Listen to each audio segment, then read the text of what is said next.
Communication cables, communication protocols and communication parameters. ठीक है, तो रात को क्लास अटेंड करी होगी आप लोगों ने? हाँ, तो उसका वीडियो ले लेना रात वाली क्लास का। रात की क्लास भी PLCHMI का ये चल रहा है। अगर आप लोगों ने ऑफलाइन नहीं तो ऑनलाइन तो ले लिया करो, अटेंड करा करो क्लास को। ठीक है,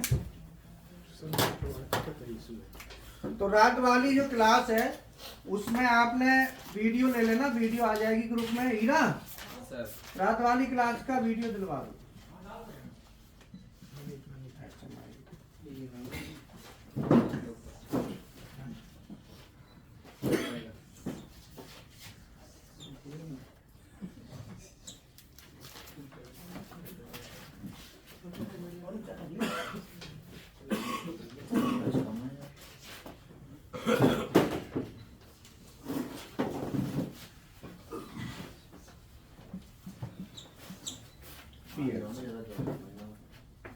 तो पीसी जो हमारा कंप्यूटर होता है, जब आप प्रोग्रामिंग करेंगे, जैसे न्यू बैच आपका है, न्यू स्टार्टिंग, तो इसमें बेसिकली क्या है कि 3 चीज मेन होती हैं: communication cable, protocol and parameters. इनका नॉलेज होना हमें जरूरी है। जब हम प्रोग्रामिंग करेंगे तो प्रोग्रामिंग में NONC ये सब हम लगाते हैं, लेकिन साथ ही साथ हमको पता भी होना चाहिए हम क्यों लगा रहे हैं। ठीक है ना? तो यहाँ पे बेसिकली क्या है कि जो भी प्रोग्राम हम बनाएंगे तो कंप्यूटर में बनाएंगे। कंप्यूटर से ये जो कनेक्टर है DB9 9 पिन का कनेक्टर होता है, जिसे हम DB9 कहते हैं, कनेक्टर का नाम। और जिसमें पिन नंबर, हमारी पिन नंबर जो कनेक्टर है इसमें 9 पिन होती हैं। अब 9 में से पीसी साइड में जब लगता है ये, तो पीसी साइड में ये स्टैंडर्ड है। हाँ ठीक है, हाँ हाँ निकल। ये हमारा स्टैंडर्ड है। इसमें पिन नंबर 2, पिन नंबर 2 जो है ना वो डाटा को रिसीव करेगी। पिन नंबर 3 डाटा को ट्रांसफर करेगी और पिन नंबर 5 ग्राउंड है। ये 3 पिन हमारी फिक्स है इस साइड। जो कनेक्टर होता है DB9 का ये फिक्स है। ये आपको, आप किसी भी DB9 कनेक्टर में आप कनेक्शन करेंगे RS232 केबल का, तो ये मैं 3 पिन ले लेता हूं इसमें DB9 की, पिन 2, 3 और 5। तो 2 में तो ये डाटा को रिसीव करेगा, 3 से डाटा को सेंड करेगा, और 5 इसकी ग्राउंड है, पिन नंबर 5। तो ये 3 पिन DB9 कनेक्टर की हैं। तो पिन नंबर 5, 3, 2, 3, 5 कैसे होती हैं, ये DB9 कनेक्टर को देख लो आप। 1, 2, 4, 5। ये पिन नंबर 1, 2, 3, 4, 5, 6, 7, 8, 9। ये कनेक्टर इस तरीके से होता है, ये नोट कर लो। ये DB9 है, DB9 9 पिन कनेक्टर, ये आप नोट कर लो। आपको जब भी आप PLC प्रोग्रामिंग करेंगे तो ये सब चीजें आपने देखनी है, इसको देख के ही प्रोग्रामिंग करनी है। ये सब जरूरी है आपके लिए।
बना लिया।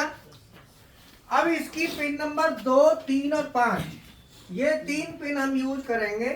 पिन नंबर 2 यहां मिलेगी, 3 और 5 एक ही लाइन में मिल जाएंगी तीनों पिन। नीचे वाली में जरूरत नहीं है, ऊपर 5 है नीचे 4 है, तो टोटल 9 है ना। तो 2 पिन नंबर 2, पिन नंबर 3 और पिन नंबर 5, ये हमारा RS232 केबल है। ये तीनों से यहां पे जाएंगी इधर। तो इधर जो आपका कनेक्टर है ये राउंड वाला मिलेगा, इसे कहते हैं मिनी डिन और 8 पिन का है।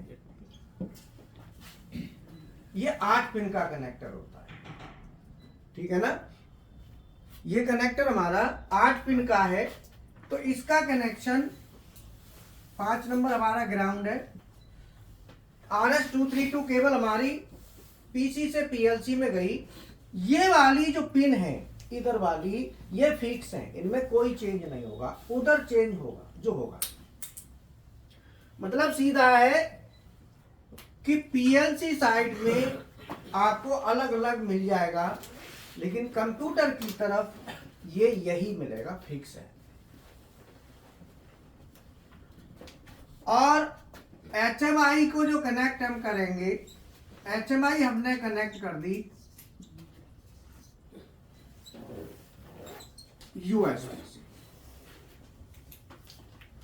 HMI हमने USB से कनेक्ट कर दी। ये मैं डेल्टा की बात कर रहा हूं जो आप प्रैक्टिकल करते हैं। और अब बचा हमारा PLC। तो PLC में हमारे 2 होंगे, एक D+ और D-। ये 2 तार हैं। तो ये हमारा जो है टर्मिनेशन, ये है COM1 और ये COM2 और एक COM और PLC में होगा D+ D-, COM3।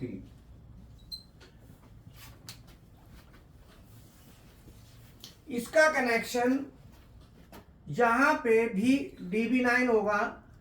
HMI में DB9 है, जिसमें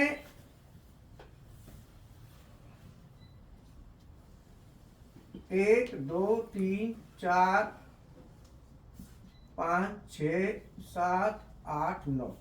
तो पिन नंबर 1 और पिन नंबर 6। तो पिन नंबर 1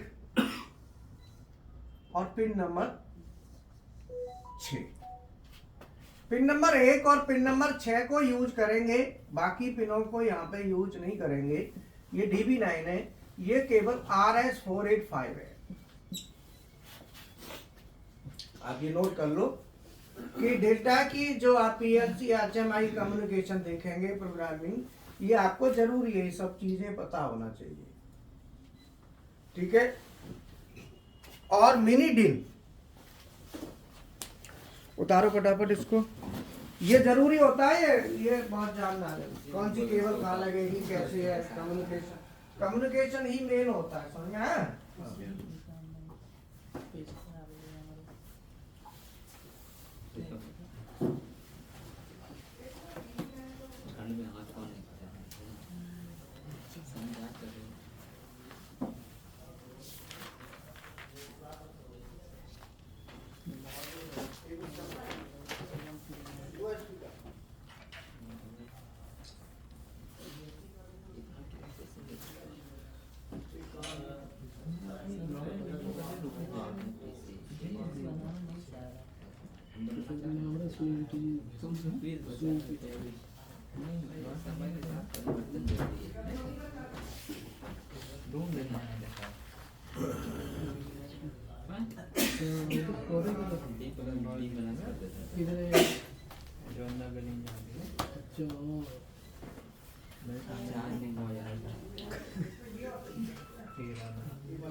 ये सब गलत बात है।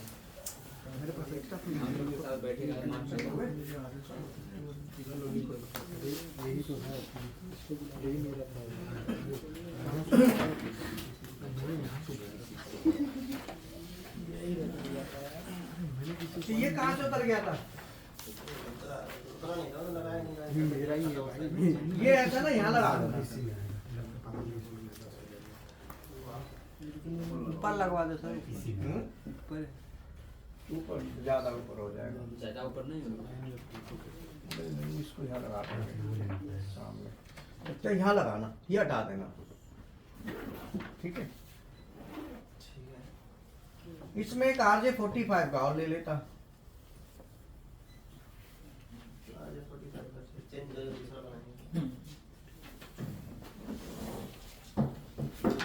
और ये का है पानी वाला है, मशीन के पास पानी वाला तो वो स्टार्ट रहता होगा।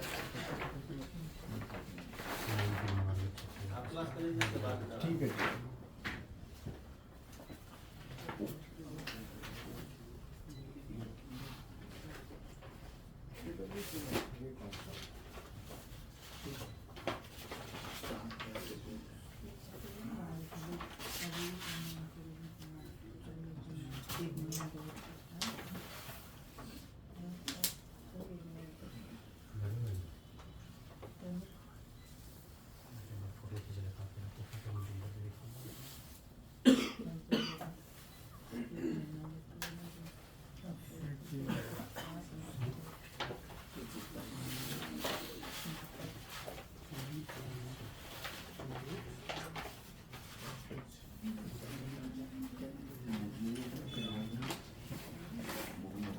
ये जो केबल है ना, ये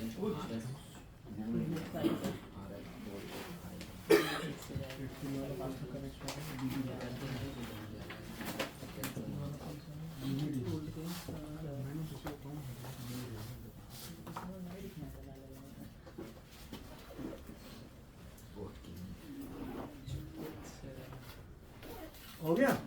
अब यहाँ पे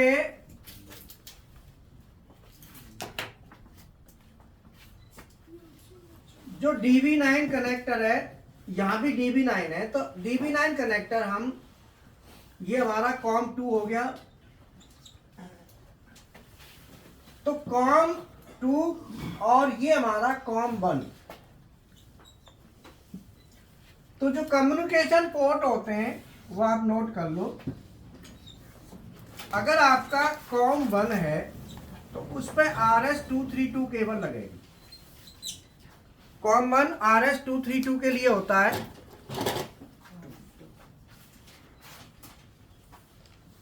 COM2 RS485,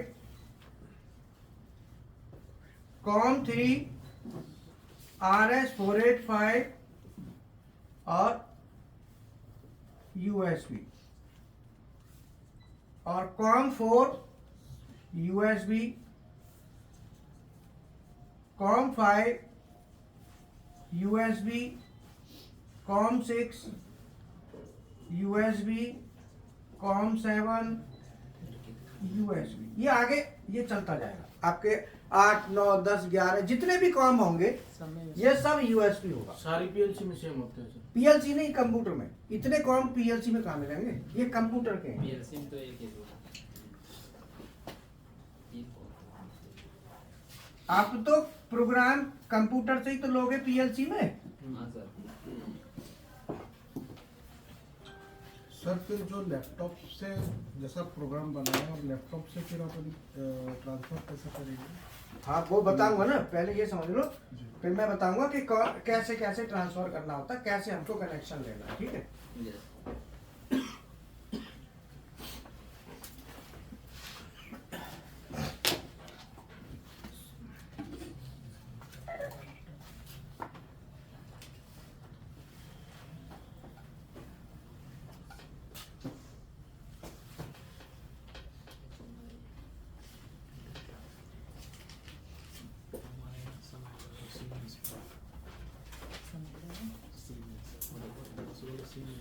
देखो ये HMI है, जैसे HMI है ना, तो इस HMI के पीछे एक कॉम है, तो यहाँ पे दो कॉम है, एक पे लिखा है कॉम 1, एक पे लिखा है कॉम 2।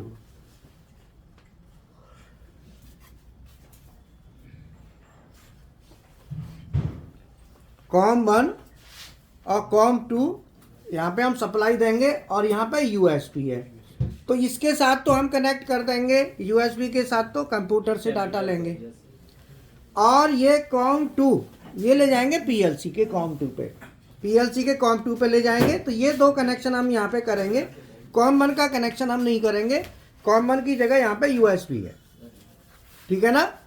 RS-232 जो है ना कॉम 1 का होता है, उसका हम यूज नहीं करेंगे, उसके लिए हमारे पास USB है। अब ये डाटा हमारा ट्रांसफर कैसे होता है ये समझ लो। जैसे मान लो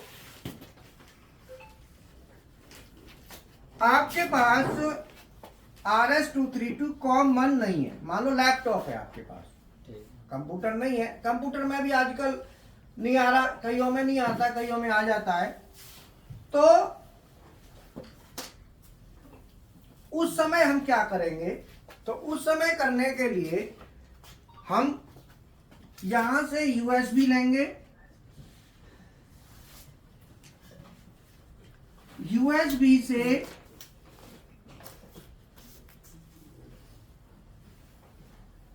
USB टू ना, हाँ शॉर्ट निकाल दें, RS-232 कन्वर्टर। अब यहां से आपका ये आ जाएगा DB9, जो कन्वर्टर है, कन्वर्टर के बाद DB9 होगा, और यहां से तार लेके यहां से आप PLC को दे सकते हैं। कन्वर्ट तो सर आसानी से मिल जाता है। हाँ, और भी आसानी से मिलता है, और क्या कोई लड़ाई झगड़ा करके थोड़ी मिलेगा। खोजना पड़े, उसको दौड़ना पड़े, वहाँ जाए तुम्हें कहीं दौड़ने की जरूरत नहीं है, जिसको चाहिए हीरा सर से ले लेना। कम्युनिकेशन का जो भी मटेरियल आपको चाहिए आप हीरा सर से ले लेना, जो भी पेमेंट है वो इनको दे देना, ठीक है। तो अब इसमें हमने क्या है कि USB से RS-232 कन्वर्टर लेके, तो यहाँ पे DB9 मिल गया, इस DB9 से हम PLC में ले गए। तो ऐसे भी हम USB से लेंगे, तो अगर आपके पास लैपटॉप है, PC या लैपटॉप है, तो आप ऐसे कनेक्शन कर सकते हैं, ठीक है। Yes sir.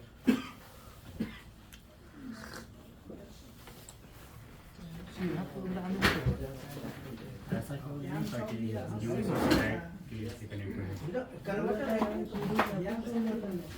कन्वर्टर की जरूरत ही नहीं है, यूएसबी से डायरेक्ट मिनीडेबल आता है। जब कन्वर्टर का भी ध्यान दिया है हर जगह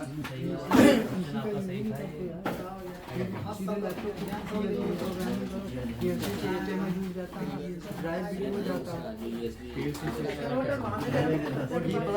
ध्यान दिया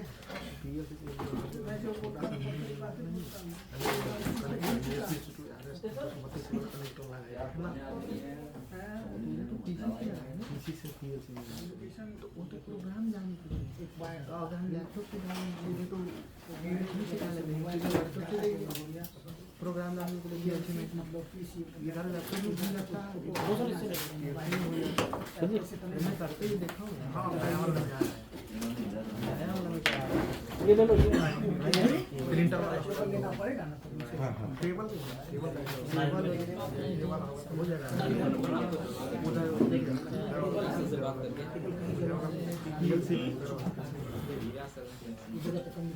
इधर ये PLC का नहीं है भाई, PLC पुराना वाला जो काम कर रहा है भाई ये भी लगता है, मैंने कंपनी में देखा है डेटा वगैरह में देखा है लगा फिंगर, तो उसको कनेक्ट करो और बोल्ट टाइप कर लो थोड़ा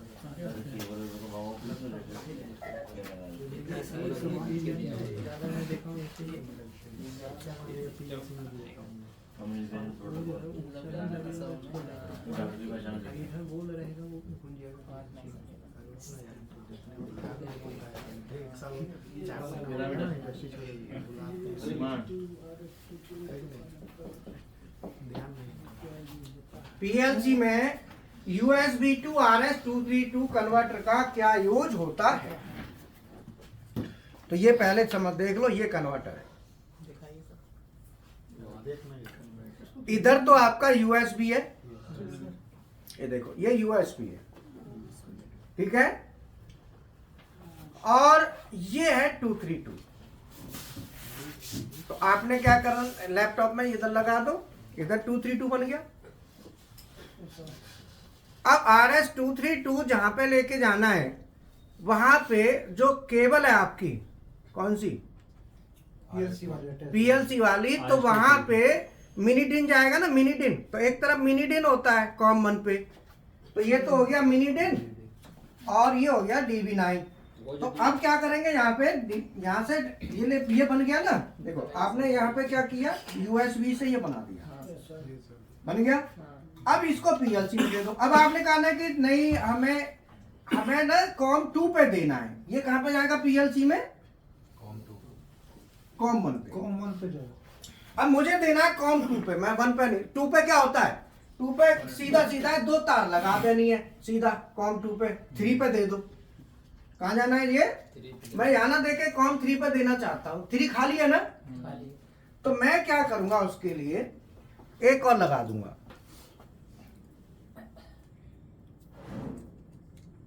कन्वर्टर है सर। हाँ, ये भी कन्वर्टर है। ये 232 को 485 में कर देगा, तो इसमें आपको प्लस और माइनस मिल जाएंगे, ठीक है, D प्लस और D माइनस। अब आप 485, अब आपने कहा मिनी डिन कौन बनाएगा, मिनी डिन है ना गोल वाला।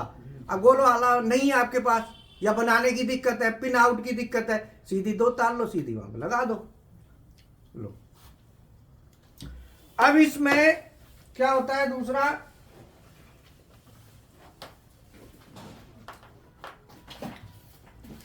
ठीक है, लाओ एक वीडियो शॉर्ट बना दो, फिर आप ले लेना। लाओ।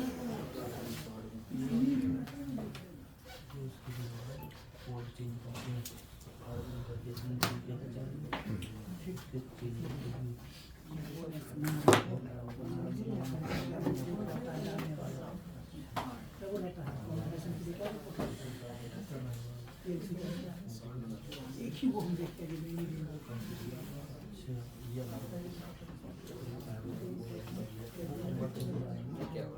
इसके लिए हम क्या करेंगे, DB9 नहीं, यहाँ पे क्या लेंगे, USB।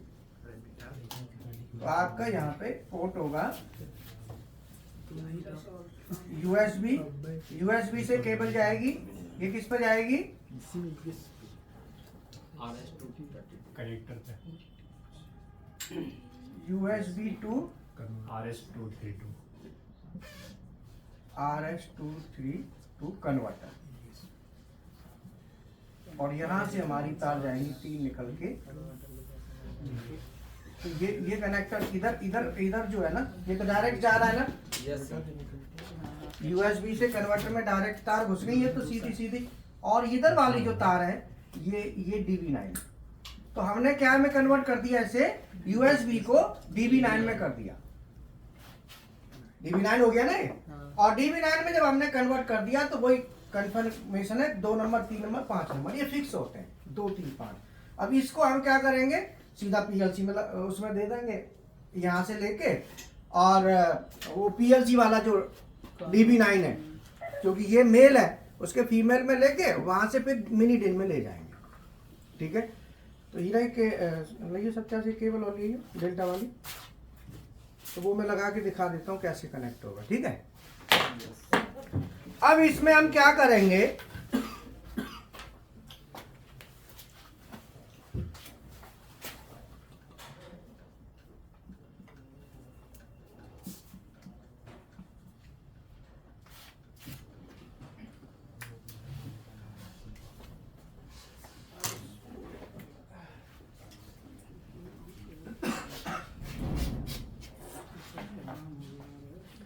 एक केबल दे दो कोई,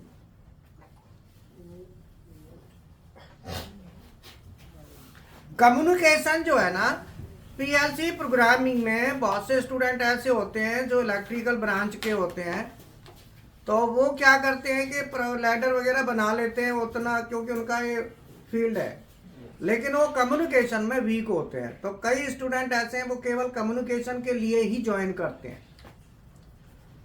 कई ऐसे होते हैं जिनकी हाई स्पीड प्रोग्रामिंग कमजोर है, बाकी एनालॉग डिजिटल ठीक है। तो हर तरह कई तरह के स्टूडेंट हैं जो ज्वाइन करते हैं, इसीलिए हमने फीस को ओवरऑल कम रखा है। हम ये मान के चलते हैं कि कोई भी बंदा digital, high speed, analog, communication चारों में से एक भी चीज करता है ना, तो वो अपने पैसे वसूल ले, एक में ही वसूल लेगा। समझ में आया? क्योंकि हर बच्चे की अपनी अपनी नीड है। कोई तो बिल्कुल जिसको कुछ भी नहीं आता, कईयों को बहुत आता है, और आता कैसे है, बहुत तेरे इंडस्ट्री में काम कर करके सीख जाते हैं, और बहुत तेरे हमारे यूट्यूब चैनल पे ही बहुत सीख जाते हैं। बाद में फिर उसने जरूरत पड़ती है पासवर्ड की, बस मतलब उसको कंफर्म करने की कि ये सही है कि गलत है। पढ़ तो लेते हैं, अब उसमें जस्ट कहते हैं सेटिस्फैक्शन नहीं मिलता, कॉन्फिडेंस नहीं आता, तो कॉन्फिडेंस के लिए ज्वाइन करते हैं। अब विदेशों में कोई बैठा है, बहुत तरह का कमेंट आता है, सर आपके यूट्यूब पे पढ़ के हमने बहुत सीख लिया। बोलेगा अब लास्ट जरूरत है, जो कमी बेसी है तो फिर आ जाओ, नहीं कर लो या ऑनलाइन ज्वाइन कर लो। ये देखो, इसको हम इसमें लगा देंगे,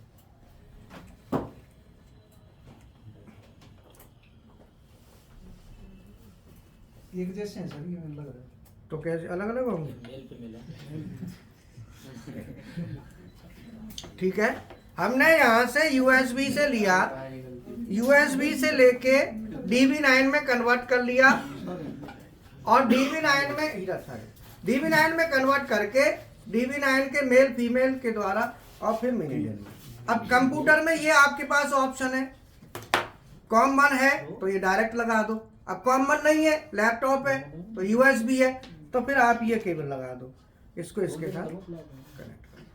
ठीक है, हाँ हीरा बना लेंगे।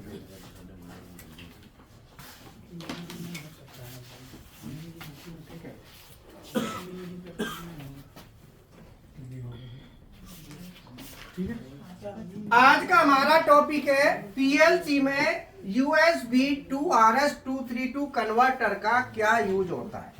USB से RS-232 कन्वर्टर हम लगाते हैं, उसका यूज क्या होता है या वो कहाँ यूज होता है। तो कई बार क्या होता है कि हमारे पास भी जो कंप्यूटर होता है या लैपटॉप होता है, तो वहां पे RS-232 डायरेक्ट नहीं मिलता, अर्थात COM1 हमको नहीं मिलता है।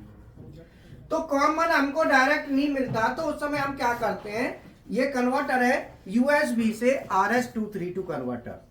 ये क्या करता है, USB लैपटॉप में या कंप्यूटर में हम ये लगा देंगे USB वाले पोर्ट में, और ये हमको 232 में कन्वर्ट करके डाटा को दे देगा। और इसको जैसे ही पीएलसी में लेते हैं तो फिर हम क्या करते हैं, ये मान लो मेल है, तो मेल के साथ हम फीमेल लगा के और इससे हम डाटा को आगे ले लेंगे। ये लगा लिया, और यहाँ पे हमने जैसे मिनी डिन है ये हमने बना लिया, तो ये पीएलसी में लगा देंगे। तो जब भी हमको डाटा RS-232 में चाहिए लेकिन हमको मिल USB से रहा है, तो ये कन्वर्टर लगा के हम इसे 232 बना सकते हैं। ठीक है ना।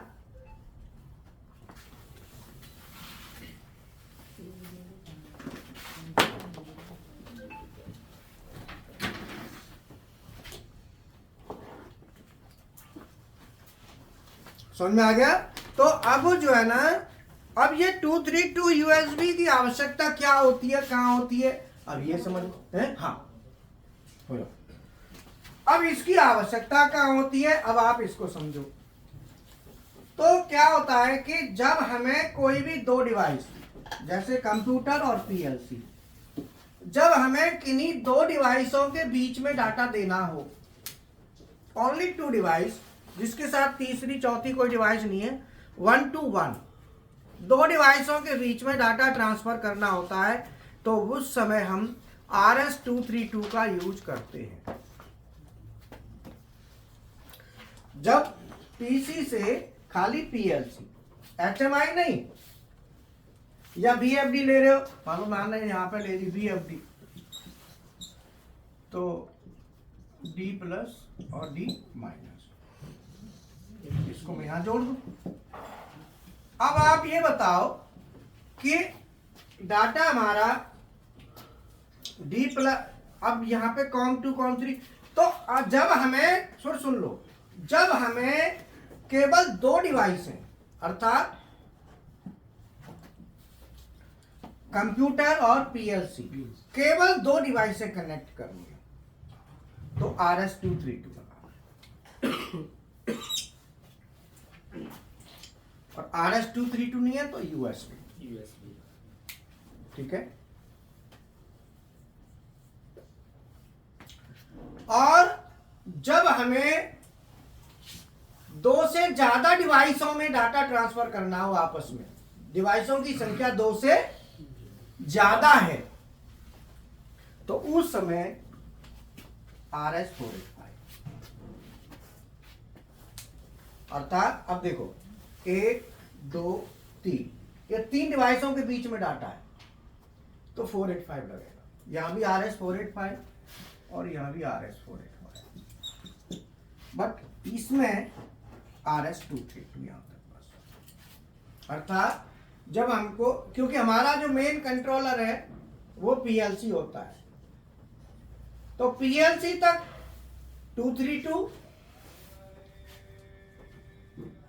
और PLC के बाद जितने भी हैं वो सब 485। आपके पास और PLC है, मान लो एक और जोड़नी है, तो 485। केवल एक PLC 232 से कनेक्ट होगी बस, बाकी अगर PLC 4 है और चारों को आपस में कम्युनिकेट करना है तो 485, और 4 BFD हैं, 4 सर्वो हैं, HMI हैं, सब 485 पे चलेंगे।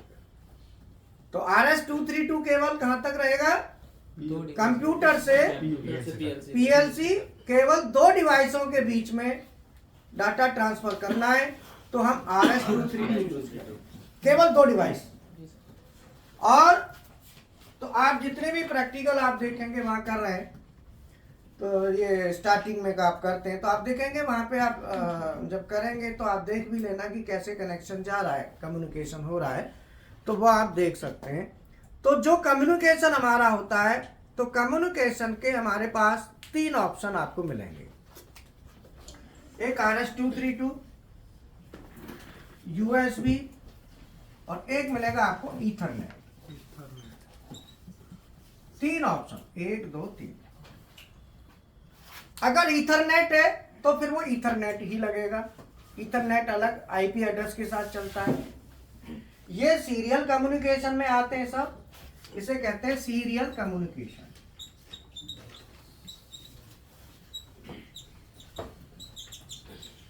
और ये ईथरनेट कम्युनिकेशन,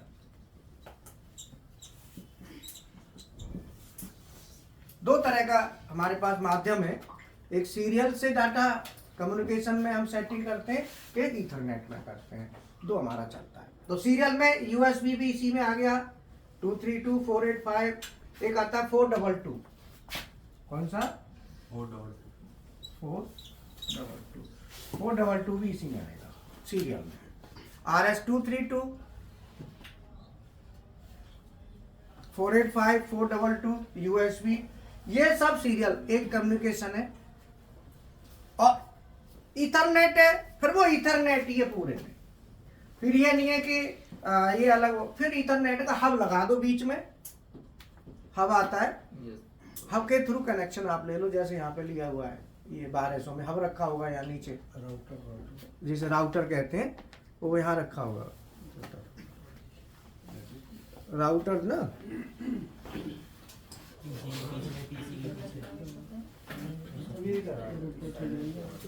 पीछे HMI कनेक्शन जा रहा है, इसमें मल्टी कनेक्शन आप ले सकते हैं। PLC निकाल सकते। हाँ, PLC कहीं PLC ले लो, BFD, servo, Ethernet connect, Ethernet जितना भी है ले लो। अब आप कहेंगे कि डाटा जब एक दूसरे से जाएगा तो भिड़ेगा नहीं, मान लो पीएलसी बीएफडी को दे रही है, एचएमआई पीएलसी को दे रही है, तो इसमें क्या होगा, फिर दिक्कत आएगी। फिर डाटा जब आप ज्यादा डिवाइस से कनेक्ट कर देंगे तो यहाँ तो कोई दिक्कत नहीं है, इधर से उधर उधर से इधर काम करता है, लेकिन इधर दिक्कत आएगी। मान लो बीएफडी है, बीएफडी 1, एक बीएफडी और लगा दिया आपने, बीएफडी 2, और इसको यहाँ जोड़ दिया, डी प्लस डी माइनस। अब मुझे पीएलसी से बीएफडी में भेजना है, ये बीएफडी पीएलसी को दे रही है, तो इसमें तो डाटा क्रैश कर जाएगा ना। तो ऐसी कंडीशन में जब हम ये करते हैं तो यहाँ पे हम कोई प्रोटोकॉल यूज नहीं करते, इन कंडीशंस के लिए प्रोटोकॉल चलता है।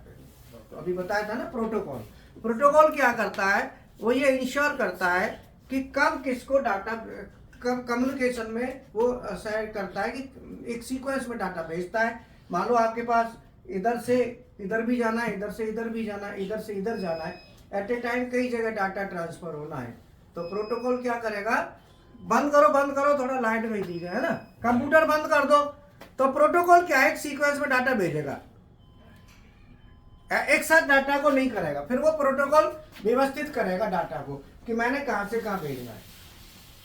तो जब वो प्रोटोकॉल जब डाटा को भेजता है तो उस समय क्या करता है, वो एक को तो बनाएगा यहाँ पे मास्टर, जैसे मान लो एचएमआई हमने बना दी मास्टर, और बाकी के सबको कर देगा स्लैब 1, स्लैब 2, स्लैब यूनिट बनाएगा। अब किधर से किधर भेजना है वो सब फॉर्मेट में चलेगा, फिर उसका प्रोटोकॉल का फॉर्मेट होगा, उस फॉर्मेट के थ्रू ही डाटा ट्रांसफर होगा, फिर ऐसे नहीं होगा अगर हमें कम्युनिकेशन कराना है। लेकिन ये अगर हमारे पास केवल यहां से यहां तक है तो इसके लिए हमें उसकी फॉर्मेट की जरूरत नहीं है, प्रोटोकॉल के फॉर्मेट की जरूरत नहीं है। अगर केवल एचएमआई पीएलसी पीसी तक और जोड़ दिया, जैसे बीएफडी जोड़ दी, अब जरूरत पड़ जाएगी। इसलिए जो बीएफडी सामने लगी है उसमें कम्युनिकेशन के थ्रू डाटा ट्रांसफर करेंगे तो उसमें फॉर्मेट आएगा, उसी से डाटा ट्रांसफर होगा। समझ में आया ना, वहां आपको इसकी आवश्यकता होगी, बाकी इसमें आवश्यकता नहीं है, इन तीन के बीच में नहीं होती, क्योंकि इसमें क्या है 1 2 3 तो इधर से उधर आपस में हो जाता है। लेकिन इन 3 से ज्यादा अगर ऐड कर रहे हो तो फिर फॉर्मेट चाहिए प्रोटोकॉल। समझ में आया, एचएमआई है पीएलसी है, डायरेक्ट भेज दो। तो एचएमआई पीएलसी में हमने क्या किया, एचएमआई को मास्टर बना दिया, तो मास्टर का स्टेशन नंबर कितना होता है 0, और स्लैब का इसका स्टेशन नंबर कर दो 1, स्टेशन नंबर 1। तो आपने जब एचएमआई की प्रोग्रामिंग करोगे ना, सॉफ्टवेयर चालू करोगे तो वहां मांगेगा वो पीएलसी का स्टेशन नंबर मांगेगा। अब 1 भरेंगे तो 1, 2 भरेंगे तो 2, जो भी नंबर देना, बट ये 0 रहेगा, इसको चेंज नहीं कर सकते, उसमें हाईलाइटेड नहीं रहेगा, ऑप्शन नहीं रहेगा चेंज करने का, ये चेंज नहीं होगा। तो जब आप पीएलसी में प्रोग्राम बनाएंगे करेंगे तो प्रोग्राम बनाने में क्या करेंगे, कौन कौन सा कम्युनिकेशन कहां पे यूज होगा, RS-232 कहां यूज होगा, पीसी से पीएलसी, जब केवल हमें कंप्यूटर और पीएलसी को आपस में करना है तो बस। हाँ जी सर, RS-232 कहां यूज होगा, RS-232 पीसी से पीएलसी, और 485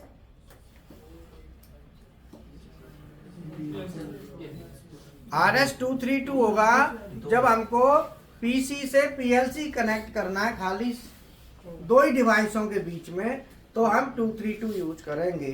जब हमारी डिवाइसों की संख्या 2 से ज्यादा है तो हम 485, बाकी सब में 485। जैसे एचएमआई से जोड़ना है पीएलसी को तो 485, अब बीएफडी को जोड़ना है तो 485, एचएमआई से जोड़ना है 485, फिर सब में 485 ही चलेगा, ध्यान रखना है। तो जब आप प्रैक्टिकल करते हैं तो आपको सबसे ज्यादा जोर, जब सबसे ज्यादा चीजें जो समझनी है फिर पूछना भी होता है, पर तुम लोग पूछते ही तो हो नहीं, आप भी नहीं पूछ, कोई नहीं पूछता है, लेकिन मैं बार बार कहता हूं कि आप पूछिए।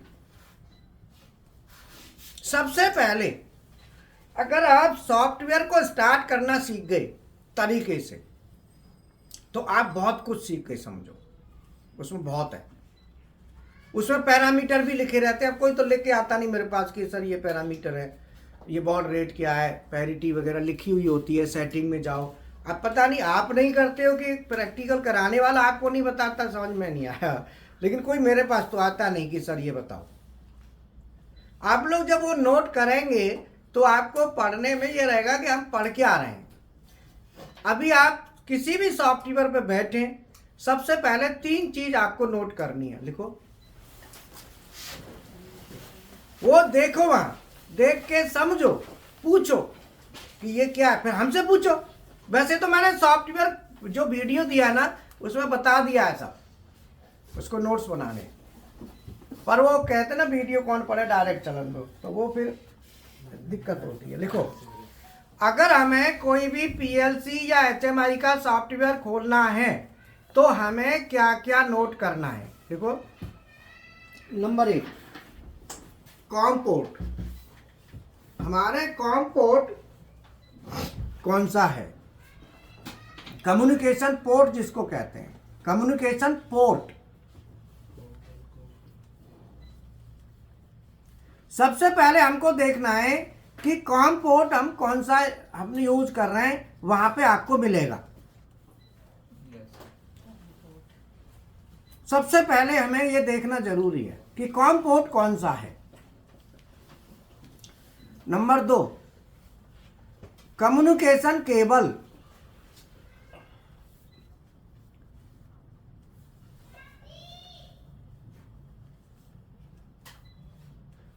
हमें ये देखना है कि कम्युनिकेशन की जो केबल है वो कौन सी यूज हो रही है, ये जरूरी है। आप या मैं वीडियो में मैंने बताया हुआ है, आप पढ़ेंगे सुनते जाएंगे, उसमें आपको मिलेगा। और वीडियो सबको मिल गया होगा ना। जैसे डेल्टा पीएलसी है तो how to start Delta PLC software by Gopal sir, direct डाल दो, यूट्यूब से उठा लो, भले कोई दिक्कत नहीं। मित्सुबिशी है तो how to start Mitsubishi PLC software by Gopal sir. Omron है, ओमरॉन आ जाएगा। सीमेंस है, सीमेंस। आप उसे पढ़ के उसके नोट्स बनाइए, दिखाइए हमको, सर ये देखो ये है। अब पता नहीं क्या करते हो कोई पूछता तो है नहीं। अब ऐसा तो है नहीं कि सबको सब पता है, बताओ। और ये रोज की प्रैक्टिस है, हाउ टू स्टार्ट वाला वीडियो पढ़ के ही उसको करना है, वो चीजें भरनी है।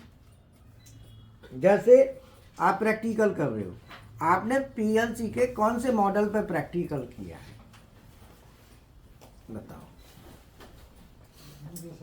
याद करने पर लिखे लिखा है ना। अब आप डेली बैठेंगे और डेली उसको देखेंगे तो वो याद भी हो जाएगा।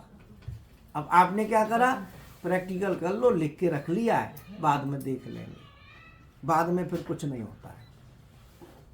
आप बताओ लास्ट में आपने कौन कौन से मॉडल पे प्रैक्टिकल किया?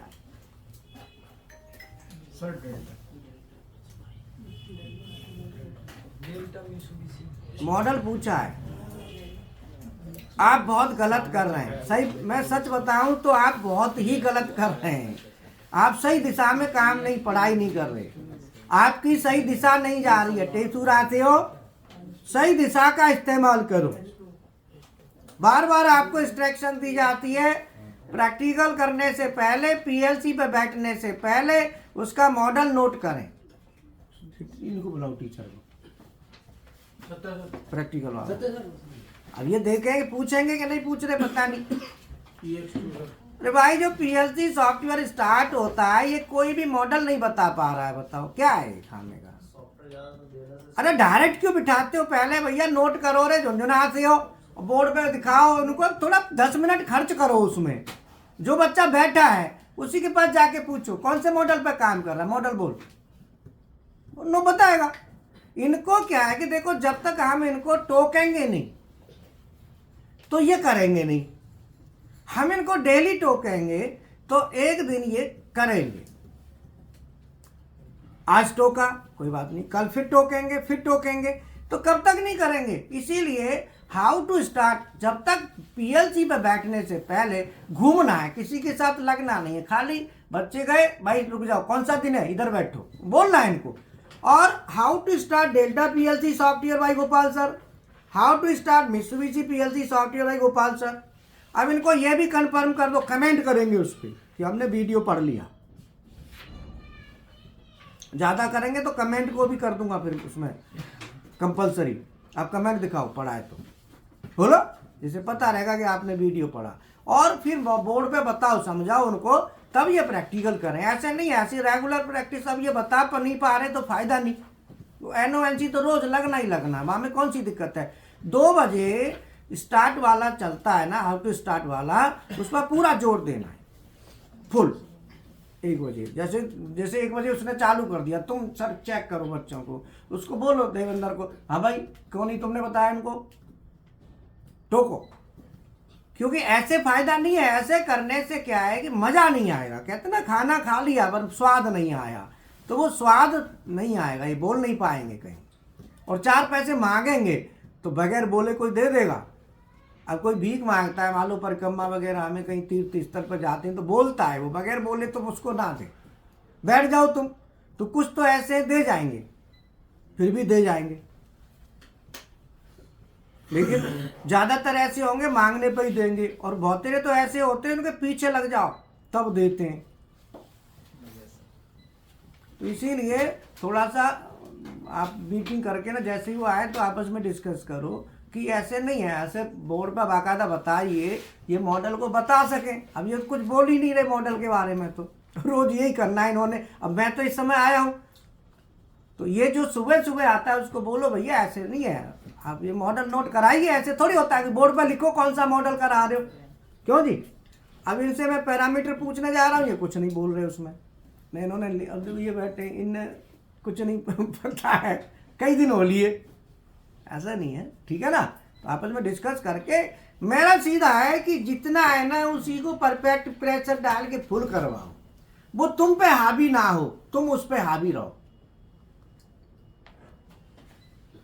नहीं तो एक दिन क्या होगा, 2-4 दिन बाद वो कहेगा मैं तो सब कर लिया, वो तुमको तंग करेगा। फिर होता है ना, वो तुमको तंग करना शुरू कर देंगे फिर।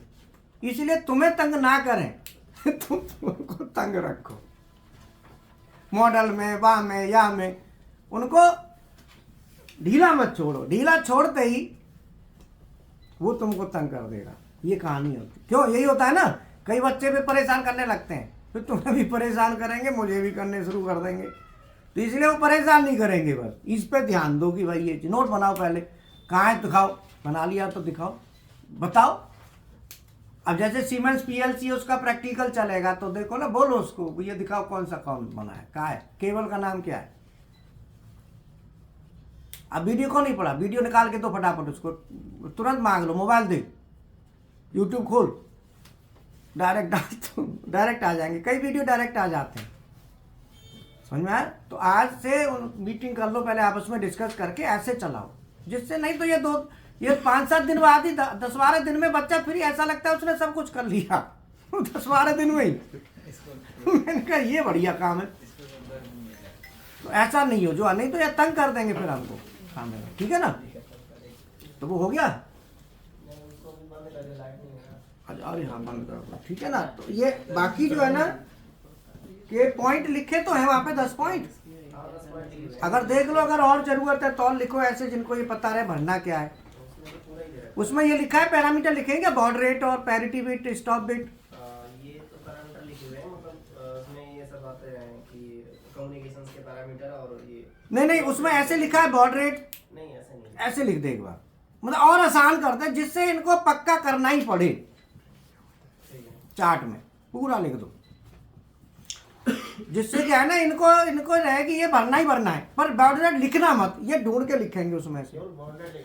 Baud rate, stop bit, parity bit, data length, station number, com port, जितना पूरा दिया था ना वही उसमें डालेंगे। बस हाँ वो डाल दो, जिससे क्या है ना, ये उसको ध्यान दें कि भाई ये चीज हमको भरनी है, क्यों जी। हाँ ठीक है ना। तो अभी आप लोग थोड़ा सा दोबारा से सही ढंग से सॉफ्टवेयर को चालू करके, वैसे तो आपको अभी चार्ट बना दे रहे हैं हम, उस चार्ट को आपने करना है, उस तरीके से फॉर्मेट करना है। नहीं तो फिर आपको ना पढ़ाने का कोई फायदा, भूल जाओगे इसको, आप इसको भूल जाओगे, फिर फायदा नहीं है। ठीक है ना। फिर आपके दिमाग में आएगा ये बॉर्डर रेट भरा है, ये है क्या। अब कई पीएलसी में आपको साफ दिखता है, कईयों में नहीं दिखेगा, फिर आपकी इच्छा जागेगी कि यार सर यहाँ तो बॉर्डर रेट दिख नहीं रहा कितना है, बॉर्डर रेट होता क्या है, इसकी जानकारी, आपकी इच्छा जागेगी ना कि ये होता क्या है, इसको समझें। बोलो। तो तुम बताओ कौन से मॉडल पे काम किया है? डेल्टा का मॉडल बोलो।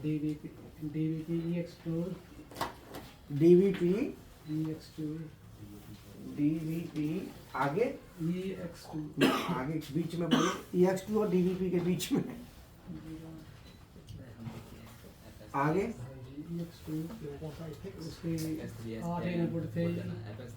मैं ऐसे लिखूं 8 इनपुट थे।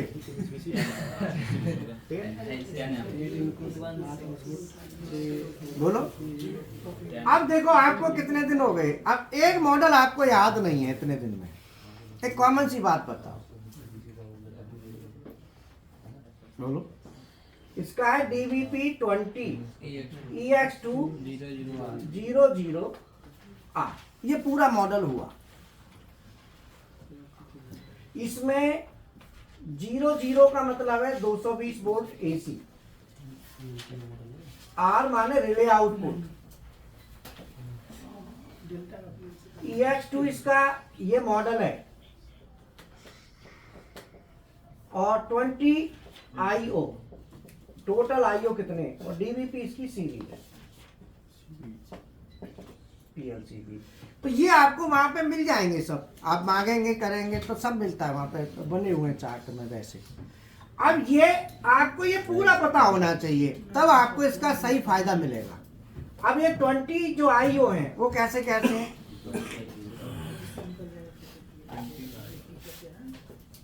तुम बताओ, कौन बताएगा 20 IO का डिटेल? 20 IO का डिटेल बताओ कैसे कैसे है। 20 इनपुट आउटपुट डिटेल पूछा है, आई माने इनपुट, ओ माने आउटपुट, ये नहीं पूछा। डिटेल बताओ इसकी अंदर की बात,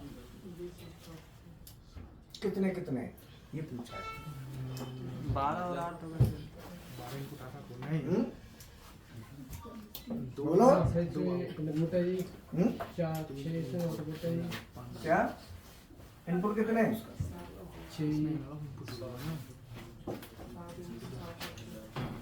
DVP 20 EX2 00R, जिसमें ये 20 हैं, ये IO हैं, जिसमें 8 DI 6 DO 4 AI 2 AO ऐसे करके 20 है। 8 डिजिटल इनपुट है, 6 डिजिटल आउटपुट है, 4 एनालॉग इनपुट और 2 एनालॉग आउटपुट, इसमें एनालॉग भी है। तो जो स्टार्टिंग वाले बच्चे हैं उनको ये नहीं पता होगा, पर ये तो पुराने हो गए।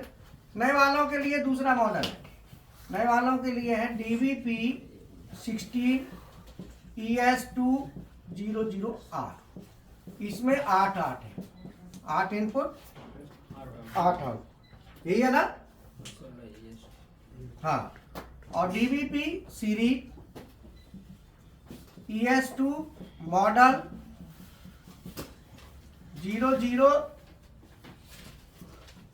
220 वोल्ट AC R ले लिया, ये नोट कर लो।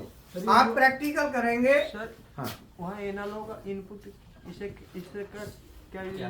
अरे यार, एनालॉग इनपुट और एनालॉग आउटपुट का हाँ, उसमें दो समझ में आया है, दो समझ में नहीं आएगा। दोस्त काय का दोस्त, दो समझ में आया है। 8 मतलब 8 DI मतलब समझ के वो 8 गो इनपुट हो गया, 6 गो आउटपुट हो गया, वो 4 एनालॉग और 2 गो क्या है, एनालॉग इनपुट और आउटपुट नहीं समझ में आया। एनालॉग इनपुट एनालॉग आउटपुट, वो समझ में नहीं आएगा। यही समझ में नहीं आया। नहीं आया। तुमने फीस पूरी दे दी? ठीक है, दे दिया। पूरी, ठीक है। कै दिन हो गए? हो गया 10-12 दिन हो गया। तो तुम्हारे सामने एनालॉग नहीं चला अभी? तो एनालॉग का वेट करो। सर ये फिक्स होता है, ये 8 डिजिटल ये एनालॉग जो है ना, इसकी प्रोग्रामिंग है ना, तो प्रोग्रामिंग चलेगी तब तो आएगा। अभी ऊपर वाले पे काम करो, जब ये चलेगा तब इसको समझना। वो हाँ। समझ में आती है इनपुट और आउटपुट, वो समझ में आती है कि कौन सी आती है? 8 इनपुट हो गया और 6 आउटपुट हो गया, वो ये समझ में आती है, हाँ ये नहीं आती, नहीं क्यों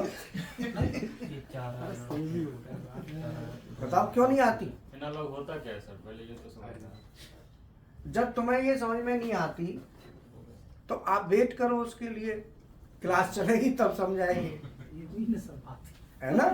जो सिलेबस है ना, सिलेबस में एनालॉग का चैप्टर, उसमें मॉड्यूल देखोगे ना तो वहाँ एनालॉग भी है, हाई स्पीड एनालॉग। देखो 4 कोर्स 4 भागों में बटा है, DIDO, इसकी पूरी प्रोग्रामिंग वायरिंग, AIAO पूरी programming wiring, HSI HSO high speed input high speed programming wiring communication, total ये 4 चीजें।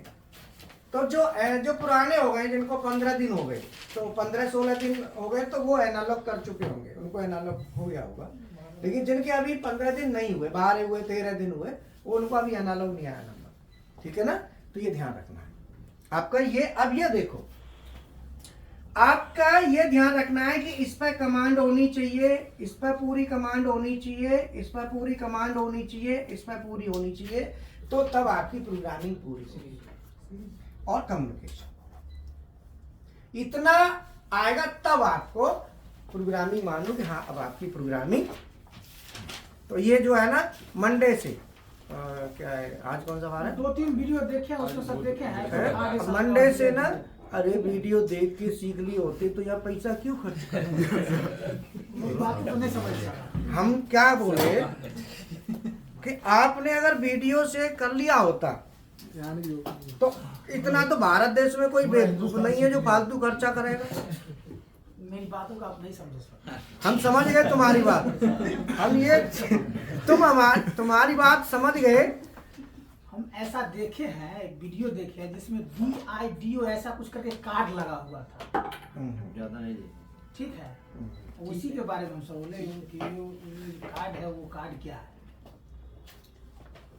हाँ, तो वो सब आएगा जैसे जैसे सिलेबस चलेगा ना, सारी चीज आएंगी।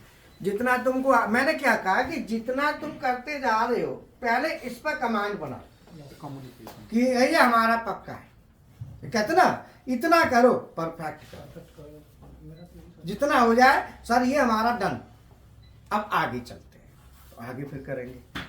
और सिलेबस जो है ना वो अपनी जगह चलता रहेगा, आगे जैसे जैसे शेड्यूलिंग होगी। ऐसा तो नहीं पूरा कोर्स आपको 1 महीने में मिल जाए, हो सकता है कुछ चीज छूट भी जाएंगी, हाँ वो आपको ऑनलाइन लेनी पड़ेंगी। ये 2 से 2.5 महीने का कोर्स है पूरा।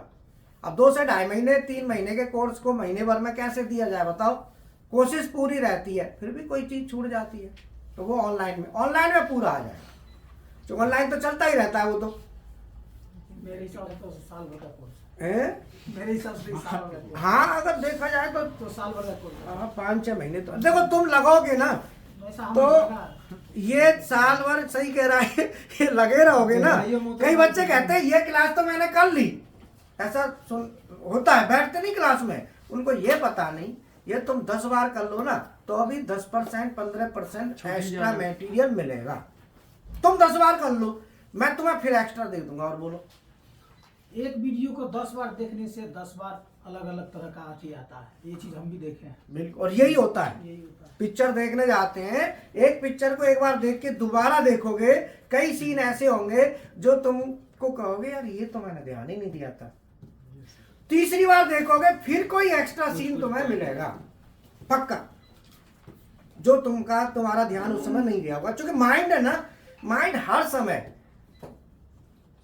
जरूरी नहीं है कि पूरे 1 घंटे तक वीडियो पढ़ रहे हो तो पूरा 1 घंटे तक दिमाग आपका उस पर रहेगा, इधर उधर जाएगा, बीच में जैसे ही हटेगा वैसे ही वो छूट जाएगा। चलो अब ये हमारा जो कोर्स है जो हमारा चल रहा है कि जैसे अभी जो एनालॉग है, एनालॉग को हम मंडे से चालू कर देंगे। पूरी प्रोग्रामिंग इनपुट आउटपुट पूरा एनालॉग जो है ना मंडे से एनालॉग प्रोग्रामिंग को हम लेंगे। अभी हाई स्पीड तो पूरा हुआ नहीं है सर। हम्म? अभी हाई स्पीड नहीं हुआ है पूरा।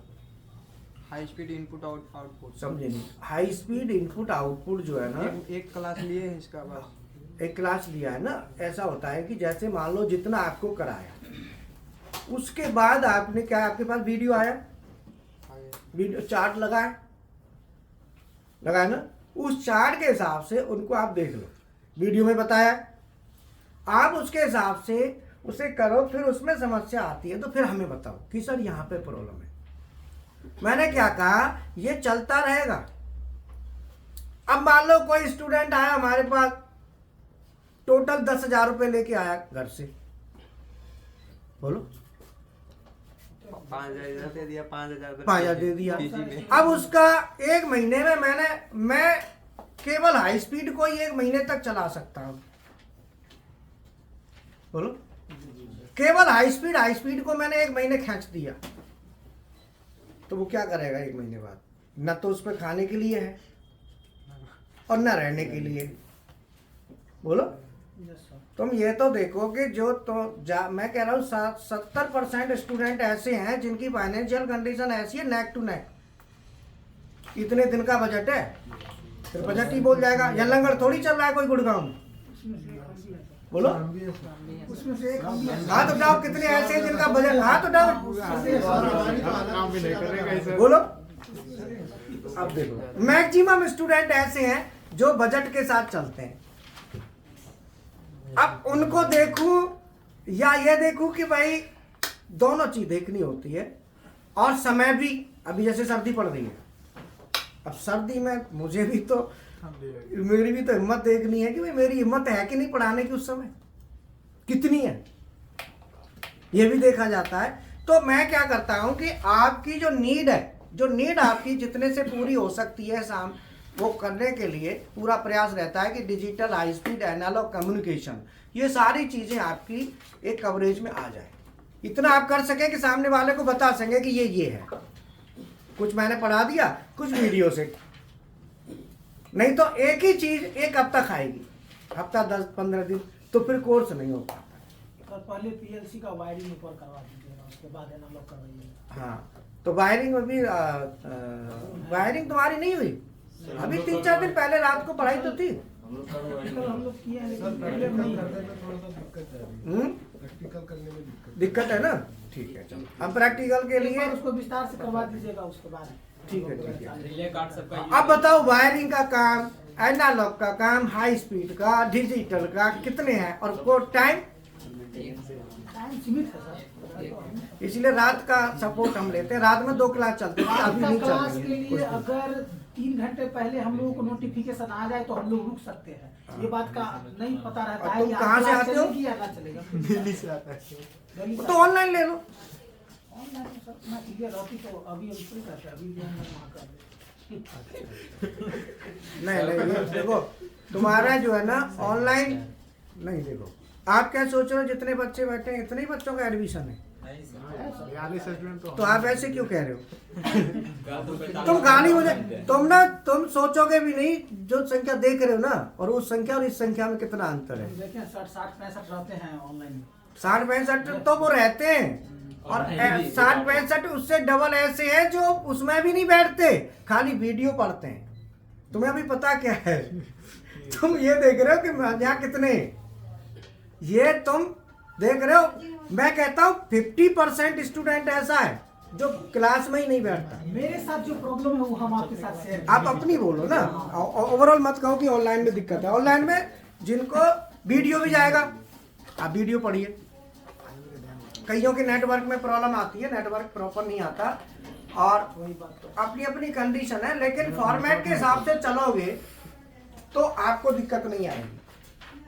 आप कोर्स को ये लेके चलो कि कोर्स करना कैसे, उसको पहले समझ लो कि मुझे कितना करना है और कैसे करना है, तो फिर आपको दिक्कत नहीं आएगी। आप समझ जाओगे ना, तो और कितने दिन में मैं कितना खींच लूँ ये भी देख लो। तो पहले पूरे कोर्स का सिलेबस लगा हुआ है ना, उसे देखो कि वो सिलेबस पूरा क्या है। अब तुम्हें पता नहीं वो सिलेबस चलेगा कैसे, या ये नहीं पता कि इसके अंदर कंटेंट क्या कैसे, बहुत सी चीज होती है। तो उसमें यह है कि जितना होता जाए ना, जो चल रहा है ना, आप ये मान के चलो जो मैंने पढ़ाया वो तुमको आया कि नहीं आया, बस तुम ये सोच के चलो। ये सोच के मत चलो कि मेरे को इतना करा दो उतना करा दो, वो चलता रहेगा। तुमसे फीस दोबारा कोई नहीं मांगेगा 1 साल तक, ठीक है। अब बताओ, तुमने मित्सुबिशी कितने दिन हो गए तुमको? 12 दिन। 12 दिन। अब कोई तुम मित्सुबिशी का मॉडल बोलो जिस पर तुमने काम किया। GX3 देखो झुंझुना पे हो। अब कोई बोलेगा, कोई नहीं बोलेगा, पूरा बोलो मॉडल है पीएल मित्सुबिशी। रुक जाओ, सॉफ्टवेयर पर काम करने के लिए बताया गया GX3 है। मैंने बताया नहीं गया, वहां बाकायदा डेली कह के चलता हूं कि जिस पीएलसी पे बैठे, जिस सॉफ्टवेयर पे बैठे, how to start Mitsubishi PLC software मिला होगा, सबको दिया जाता है। तुम ये नहीं कह सकते कि सर मेरे पास नहीं आया। मैं डेली हर दूसरे तीसरे दिन कहता हूँ, 12 दिन में 3-4 बार जरूर कहा होगा, क्योंकि मैंने बोलना है कि ये पढ़ना ही पढ़ना है, बगैर उसके आपके बैठना ही नहीं कंप्यूटर पे। अब नोट्स बना लेंगे। अब नहीं, आप डेली जब कंप्यूटर पे बैठे, तरीका समझ लो। आपका दोष नहीं है कि आपकी कोई कमी है, मैं कोई किसी की कमी नहीं कहूंगा, क्योंकि कमी कई बार ऐसा हो जाता है कि हमारी गलतफहमी भी हो जाती है। कई बार होता है यार बाद में कर लेंगे, पहले ये बैठ जाए, एक आदत होती है ना। तो हम जैसे हमारे सामने कई बार वो खाना जो होता है ना, खाना समझते हो, खाना रखा है, अब कोई हमें खाने के बारे में बताने लगे कि ये रोटी है, इसका ये फायदा है, सब्जी है ये वाला, तो तुम वो कोई सोचेगा अरे जिनके भाड़ा में जान दो, पहले रोटी आन दो। तो ये तुम्हारी कोई कमी थोड़ी है, ये तुम सोचो कि भाई हमसे कोई मिस्टेक ना, कोई मिस्टेक ये होता है। ये तो क्या है कि आप लोगों को हमें डेली बताना है। नोट करा क्या? डॉक्टर दवाई लिखता है, कंपाउंडर क्या करते हैं, पूछते हैं दवाई ले ली, ये गोली ले ली, नहीं ली, ले लो, बोलो, नहीं तो सब गोली ने इकट्ठी रख लेगा मरीज, मैंने इकट्ठी खा लूंगा। बोलो, तो इसीलिए कोई दिक्कत नहीं है। मित्सुबिशी का जो मॉडल है वो है FX3S या 2S है। 2S मिलता है। 2S कौन सी है? नहीं सर, FX3S 2S कहाँ से आ गई? 16 हमारी है। 14, 16 नहीं है। 14 MTS MRES MR भी होता है। FX3S 14 MRES FX3S 14 MRDS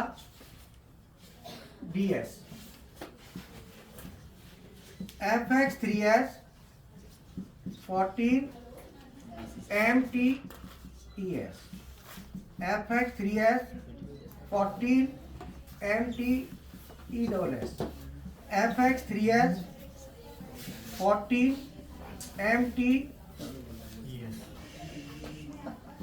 MTDS और FX3S 14 MTDS। इतने एक ही पीएलसी के कितने मॉडल 1 2 3 4 5 6 कोई भी पीएलसी होगी एक ही मॉडल के, एक ही मॉडल की 6 पीएलसी आएगी। ये एक ही मॉडल है FX3S 14, यहां तक एक है ना। यस सर, FX3X है। इसी के 6 पीएलसी हैं, इसी की 6 हैं। पहली पीएलसी में TSR रिले आउटपुट 220 वोल्ट, दूसरी में 24 वोल्ट डीसी देना है रिले आउटपुट, तीसरी में NPN T है ना यस सर, 220 और 220 वोल्ट AC, चौथी में PNP 220 volt AC, NPN 24 volt DC और PNP PNP 24 वोल्ट DC। ये 6 मॉडल, एक ही मॉडल के 6 पीएलसी हैं। मॉडल एक ही है, इसी के 6 भाग हैं अलग अलग। तो आपको मैं क्यों कहता हूं बार बार कि आप ना इसको पूरी तरीके से जब बैठो ना, पहले वो पूरा नोट बनाओ कॉपी पे। काम तो करना ही है, आधा घंटा और सही, पहले वहां बना लो बढ़िया, तब आप तसल्ली से उस पर वर्क करना स्टार्ट करो। FX series, 3S model model, 14 IO, M main unit, note कर लो, ये 6 नोट करो। और हर स्टूडेंट को फिर कह रहा हूं, how to start Delta Mitsubishi बैठने से पहले जरूर पढ़ो। टाइम लगे कोई बात नहीं, आधा घंटा लगेगा तो क्या बुरा है, वो आधा घंटा तुमको बहुत कॉन्फिडेंस देगा। मेरी क्लास जब चलेगी उस क्लास को आप पूरा समझ पाओगे। तो इसीलिए मैं डेल्टा के भी मॉडल लिख देता हूं। ये तो मित्सुबिशी का है,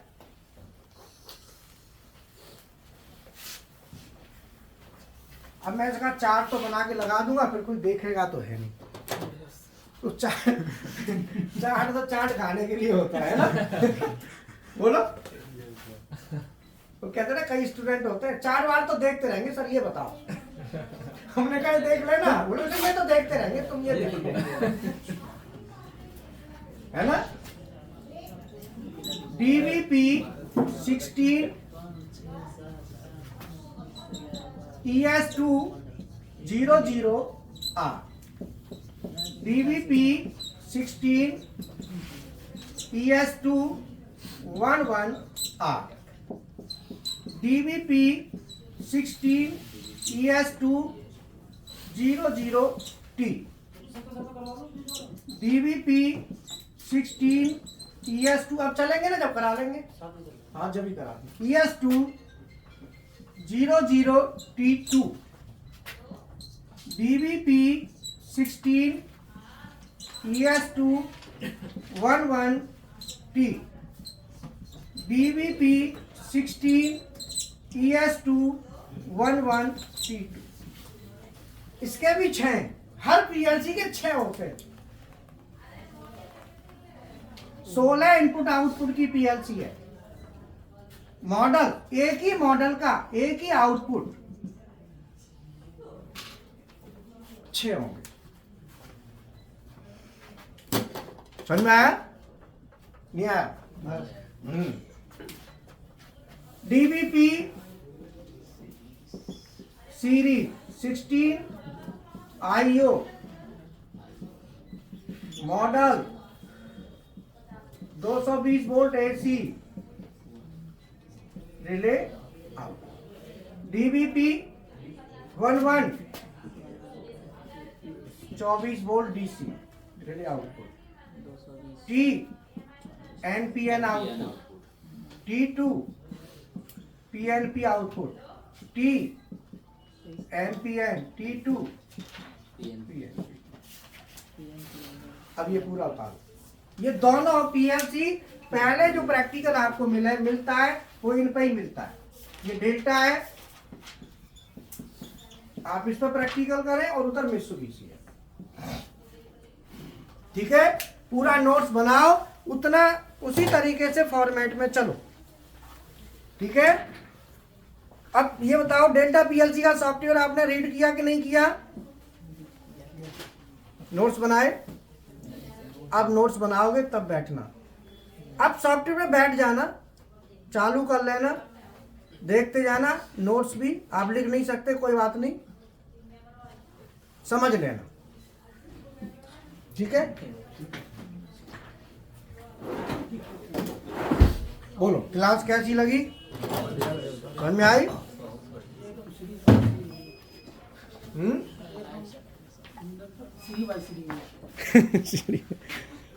ठीक है, धीरे धीरे धीरे, मैंने कहा ना धीरे धीरे चलो, कोई दिक्कत नहीं। देखो नौकरी